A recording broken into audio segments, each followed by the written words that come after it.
नमस्कार, ATN live में आपका स्वागत है और मैं कैलाश कश्यप एक नई चुनावी खबर के साथ आपके सामने हाजिर हूं।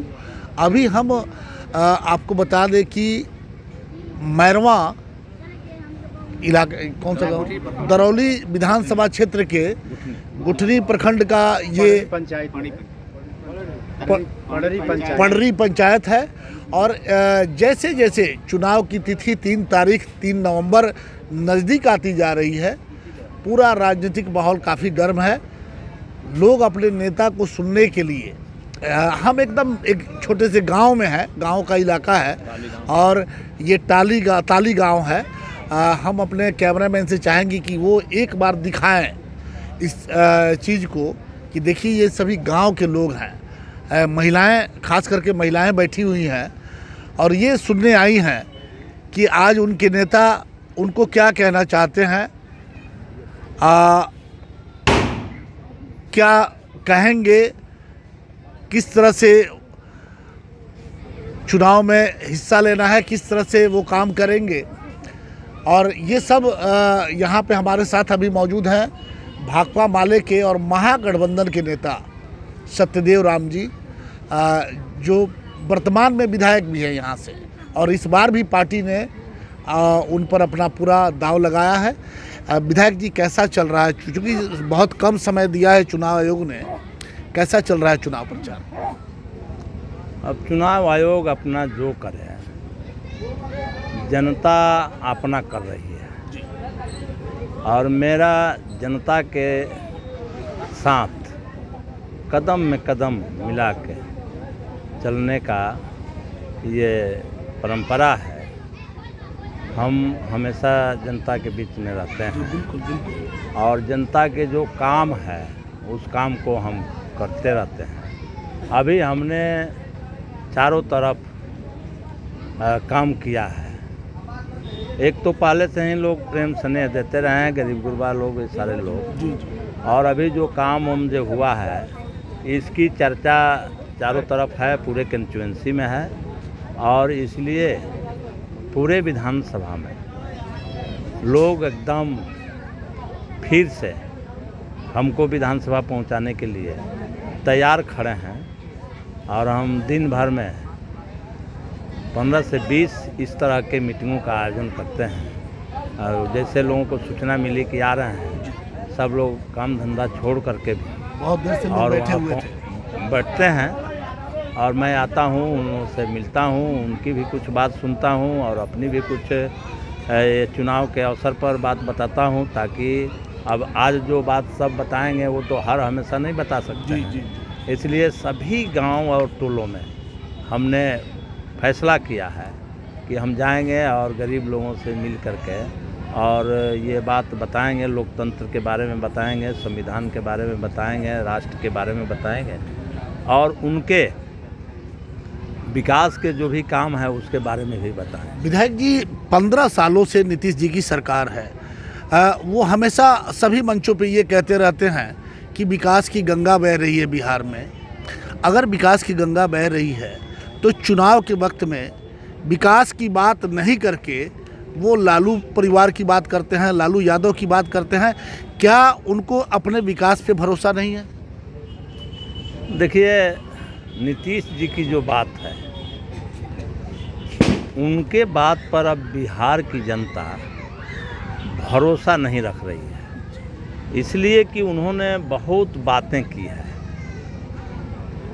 उन्होंने तो जब महागठबंधन बनाए थे तो लालू जी ने तो कहा कि तुझको हम मुख्यमंत्री बना देंगे, तो उन्होंने तो बना दिया, लेकिन इन्होंने पलटी मार गया। जब वो गठबंधन में थे तो उन्होंने कहा कि हम आरएसएस मुक्त भारत बनाएंगे, उन्होंने कहा कि हम मिट्टी में मिल जाएंगे लेकिन बीजेपी में नहीं जाएंगे। अब का हो गया, नए आरएसएस मुक्त बनाए और चले गए बीजेपी के गोद में, तो जनता का भरोसा टूट गया है।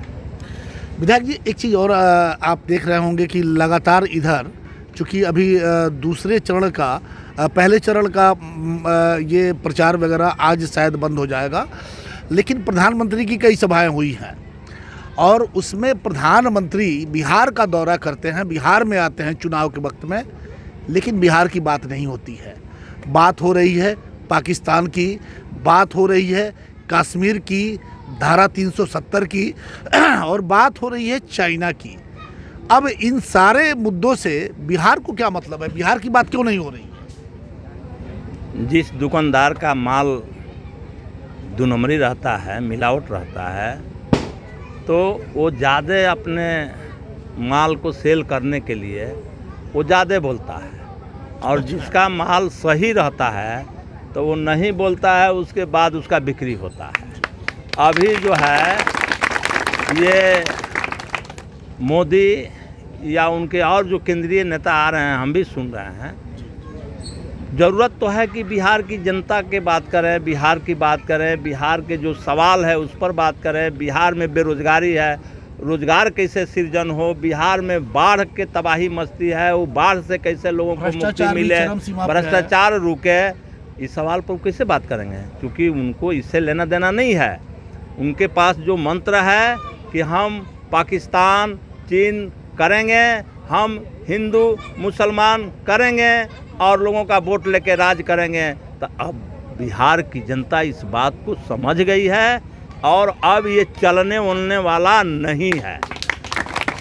कुछ टीवी चैनलों के माध्यम से, चूँकि मोदी जी का तो बड़ा अच्छा नाता रहा है टीवी चैनलों से, एक उनके माध्यम से ये एक ये आ रहा है, रुझान दिखाया जा रहा है कि इस बार भी नीतीश कुमार की सरकार बनने जा रही है, जबकि प्रधानमंत्री की सभा में कुर्सियां खाली मिल रही हैं। तो क्या ऐसा लग रहा है कि क्या इस तरह के झूठे टीआरपी दिखा करके बिहार को एक बार फिर ये लोग बेवकूफ़ बना देंगे? हम तो टीवी चैनल एंकरों से और उस सर्वेयरों से अपील करेंगे कि आप अपनी प्रतिष्ठा किसी के कहने पर मत गंवाइए, और इस बार इसकी प्रतिष्ठा जाने वाली है। बिहार के बारे में लोगों को ठीक ठीक पता हो गया है, और आज सामने दिखाई पड़ता है कि मुख्यमंत्री आते हैं तो 500-700 लोग इकट्ठे होते हैं, और उनके केंद्रीय मंत्री आते हैं तो धाव बांध करके लोगों को लाया जाता है। अभी आए थे मनोज तिवारी और उनके बिहार के अध्यक्ष जायसवाल जी, तो यूपी से लोगों को ला करके और सभा के आगे बैठाया गया था। आए थे नित्यानंद राय, केंद्रीय राज्य मंत्री, गहिलापुर हाई स्कूल के मैदान में, वहाँ पर 3 विधानसभा से लोगों को लाके और 700 लोग बैठाया गया था। तो ये आज आप जितना उसको ढक लीजिए, जिस दिन बटन दबेगा तो वो तो सब उघार हो जाएगा। आज ये मीडिया जो भी कह ले, लेकिन नीतीश जी की विदाई की तैयारी बिहार की जनता कर लिया है, और उनको बहुत बेहतर तरीक़ा से विदाई करेगी कि नीतीश जी फिर कभी लौट के नहीं आएंगे। ये आप जान लीजिए, नीतीश जी का जब दिन गया, अब जितना उनको करना था, एक दाढ़ी से वो दाढ़ी, ई मान से वो मान में जो घुसना था, वह सब का भेद खुल गया है। अब वो कहीं नहीं ये घुस सकते हैं, कहीं नहीं इस डाली से वो डाली कूद सकते हैं। अब उनका काम तमाम हो गया है। बिहार की जनता व्यवस्थित तरीके से उनका जो है विदाई कर देगी कि फिर वो लौट के नहीं आए। लेकिन बिहार की जो राजनीति है उसमें ये दिखाई दे रहा है कि बीजेपी एक अलग गेम कर रही है, गेम प्लान कर चुकी है, और उसी का एक नतीजा है लोजपा, जो बीजेपी के माने एक अलग सी वो व्यवस्था बनाए हुए है। और अगर कहीं ऐसा तो नहीं कि आने वाले समय में जब नीतीश जी की सीटें कम आएंगी और बीजेपी जो शुरू से चुनाव के पहले से एक गेम प्लान के तहत काम कर रही है, और उस समय नीतीश जी फिर आपके महागठबंधन के साथ आकर के और सरकार बनाने की बात करें, क्या ये संभव है? नीतीश जी को बीजेपी उसी समय पटकने की काम की जिस समय इन्होंने महागठबंधन से गया, पटकने के लिए ही ले गया। टीस उसी समय की, उसी समय से चल रही है। नहीं, वही जब निकल के गए तब उसको टीस पैदा हुआ। जी। और उस चीज़ को पूरा किया कि फिर महागठबंधन से बीजेपी में मिलाया। उनकी पूरी रणनीति थी कि इनको पटकना है अगले टर्म में, और ये आ गए।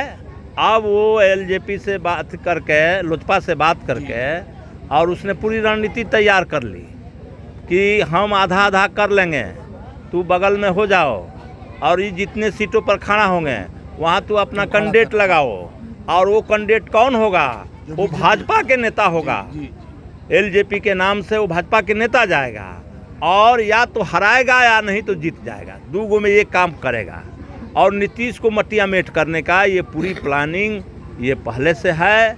नीतीश जी को ये बात समझ में नहीं आ रही है, आज भी नहीं आ रही है, लेकिन उनको समाप्त बीजेपी करने की पूरी रणनीति बनाई है। उसी रणनीति का हिस्सा है कि उसने लोजपा को सीट नहीं दिया ताकि वो अलग दिखे। तो अगर 2015 वाला जो राग था कि मरते मरते मर जाएंगे लेकिन बीजेपी के पास नहीं जाएंगे, और वो राग क्या नीतीश कुमार 2020 में भी दोहराएंगे कि हम बिहार कभी सत्ता के लिए नहीं, हम बिहार के कुर्सी के लिए नहीं, हम बिहार के स्वाभिमान के लिए, ये फासिस्टवादी ताकतों को रोकने के लिए हम तेजस्वी को समर्थन कर रहे हैं, क्या ऐसा संभव है?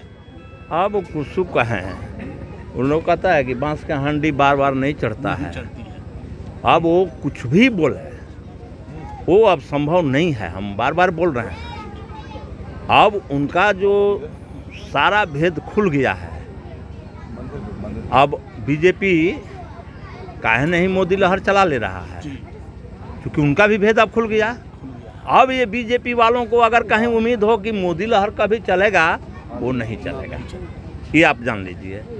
और नीतीश जी का ये जो पलटी मारने का जो धंधा लोगों ने देख लिया है, अब कोई बात बोले ये भी नहीं चलेगा। अब महागठबंधन अपने आप में स्ट्रॉन्ग गठबंधन है, और इस गठबंधन के साथ बिहार के 80 से 85% लोग इसके पक्ष में खड़ा है, और महागठबंधन अपने आप में प्रचंड बहुमत से बिहार में आ रहा है, और वो सरकार महागठबंधन की होगी, और उसके मुख्यमंत्री तेजस्वी होंगे। इसमें किसी खूनी पाया की अब जरूरत नहीं रह गई है। अब जिनको आना होगा वो अपना जान ले।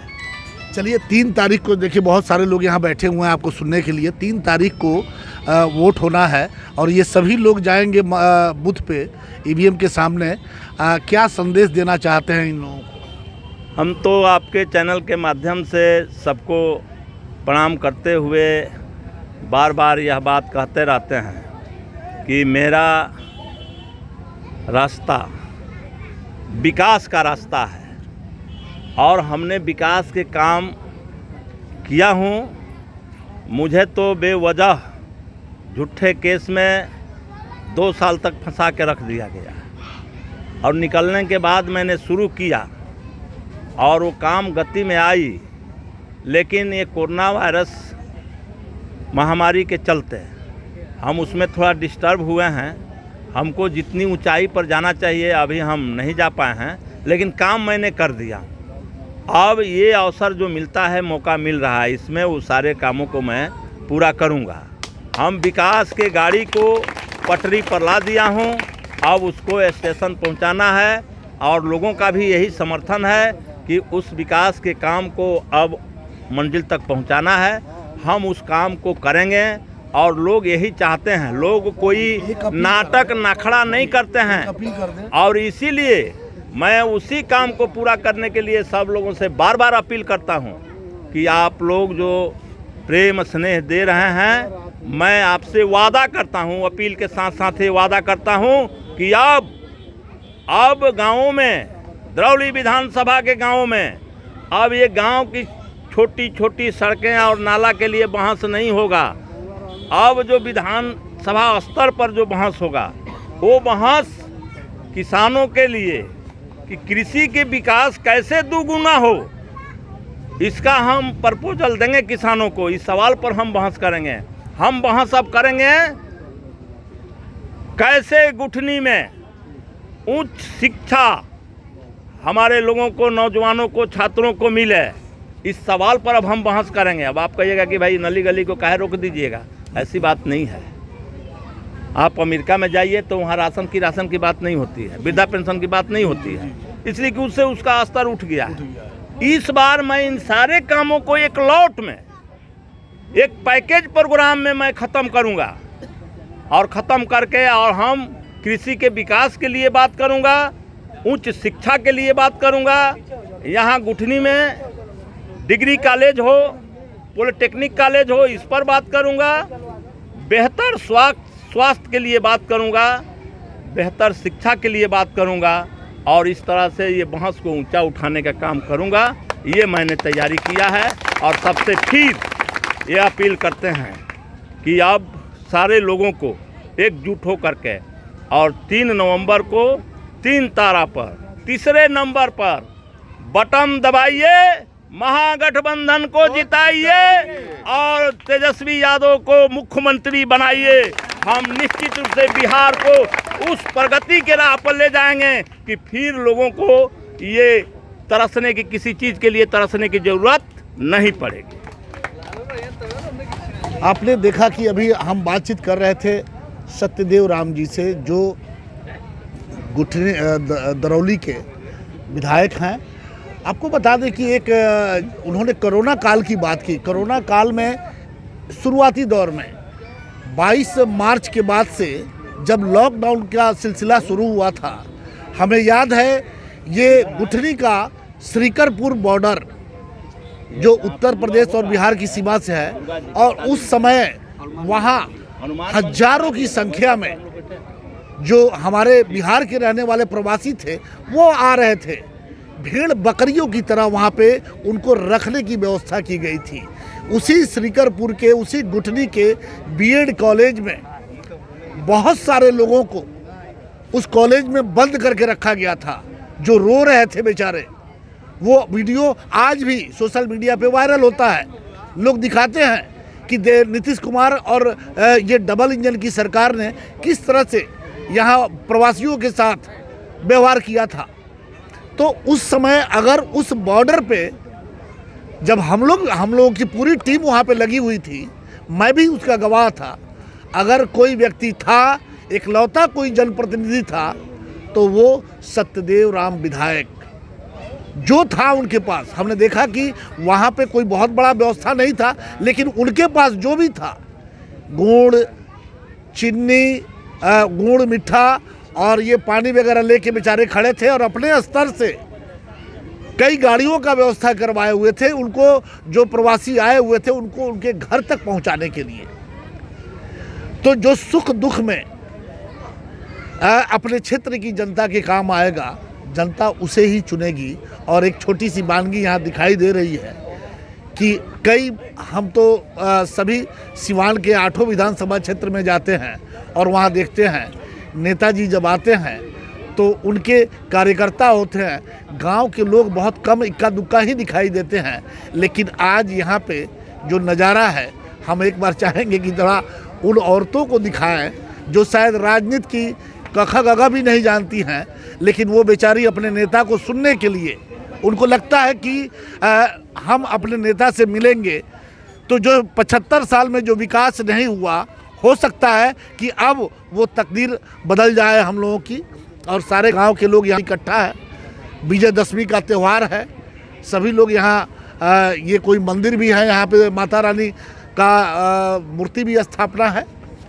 तो ये लोग अपने नेता को सुनने के लिए आए हुए हैं। और हम भी एक अपील करना चाहेंगे कि 3 तारीख को जब भी मौका मिले, आप बूथ पे ज़रूर जाइए और अपने मत का प्रयोग कीजिए, और उस मत का प्रयोग उस व्यक्ति के लिए कीजिएगा जो आपके सुख दुख में हमेशा आपके साथ खड़ा रहे। ऐसा नहीं कि आप किसी के लुभावने वादों में आकर के, किसी के बहकावे में आकर के ऐसे व्यक्ति को चुन लें जो शायद 5 साल के बाद फिर जब 2025 में चुनाव हो और तब उसका दर्शन हो, तो ये फिर आपका वोट बर्बाद चला जाएगा। इसलिए बूथ पे जाएं 3 तारीख को और अपने मत का प्रयोग जरूर करें एक अच्छे जनप्रतिनिधि के लिए।